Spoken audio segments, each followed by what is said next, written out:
On our palpation of the hand and wrist, we are going to be starting out with our thumb, the distal and proximal phalange.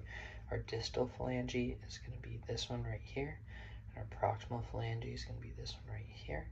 Next up is our first metacarpal. Once we just go a little bit more towards the wrist, we should be able to feel into our hand, the first metacarpal. From there, when we look at our trapezium bone, we are going to follow our first metacarpal. We're going to move it around, look for where that bone ends.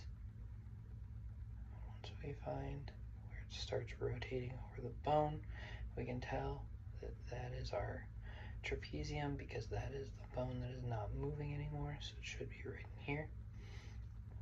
Next, we are looking for our scaphoid.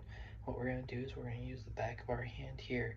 It's going to stick out between our second metatarsal and our radius. So using the bone we just found, we're going to slide over just a little bit. We're looking for that little bony prominence on the outside of our hand.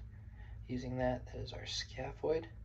From there, we are going to look for our pisiform because that makes it a little bit easier to start finding other things.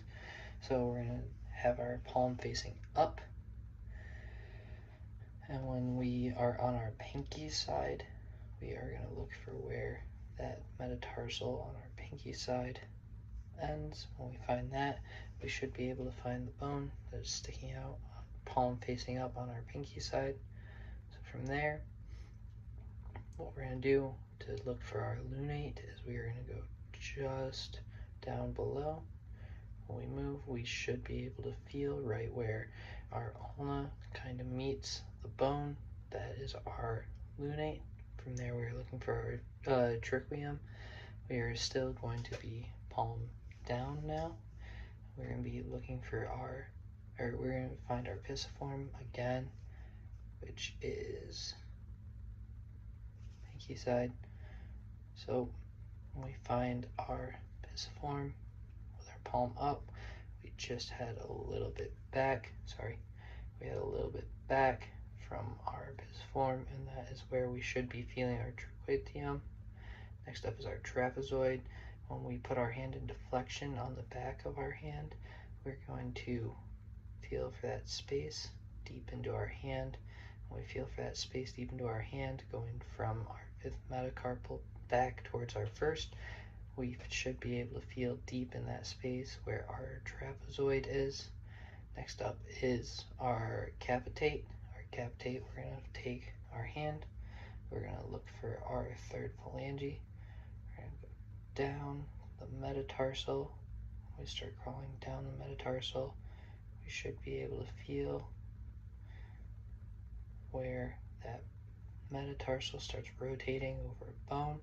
As we are feeling where that metatarsal rotates over a bone, that is our capitate. And then next is our hematate. Our hematate, same thing, we're going to look for that pisiform.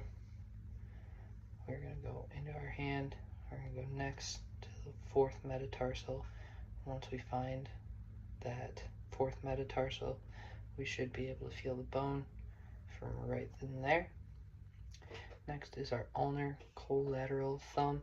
It is going to be between the proximal phalange and the first metatarsal, and it's going to be on the outside. So what we're going to do is we're going to put a little bit of strain on the outside of our thumb while it is straight, kind of try to feel for where that proximal phalange meets that first metatarsal.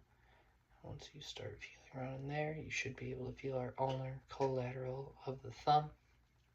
Next, we're looking for our ulnar collateral of the wrist. So what we're going to do is we're going to go down the pinky side. Same thing. We're going to try and put a little bit of pressure onto it to kind of get it to pop out. Once we feel where that fifth metatarsal ends, we should be able to feel our ulnar collateral of the wrist. Next up is going to be our triangular fibrocartilage complex. Using our hand, put our hand into extension here to try and get everything to stick out a little bit more. We're going to look for where our radius and our ulna meet. Once we feel those, And we feel for where, we feel for where that ligament starts to head towards our 5th metatarsal. And then finally, is going to be our radial collateral of the wrist. So we're going to pull our hand down a little bit, try to kick that up. We are looking for the radius to the trapezium. We should be able to feel it kind of moving over our bones right there. So then our adductor pollicis brevis, we're going to be looking at the back of our hand on the outside. We're trying to adduct the muscle. If we give it a little bit of tension, we should be able to feel it on the lateral side, going up into that first proximal phalange, and there it is. You can feel it along that outside. Next is our flexor pollicis brevis. We're going to be looking at the front of our hand, pull it out. We're going to try and squeeze our hand together. While we're trying to squeeze our hand together, we are feeling in that center area, going down into our hand, looking deep into our hand. We should be able to feel it. From there, we're looking for our adductor pollicis. So our adductor pollicis, we're going to try and bring our hand together like this. When we try to squeeze our thumb together, we feel it kind of into that web of the thumb. Finally, we have our lumbricals. Our lumbricals we can feel in between our fingers, so if we can prevent them from trying to adduct to each other, we should be able to feel the muscles on the top of our finger, or on the top of our hand, trying to squeeze together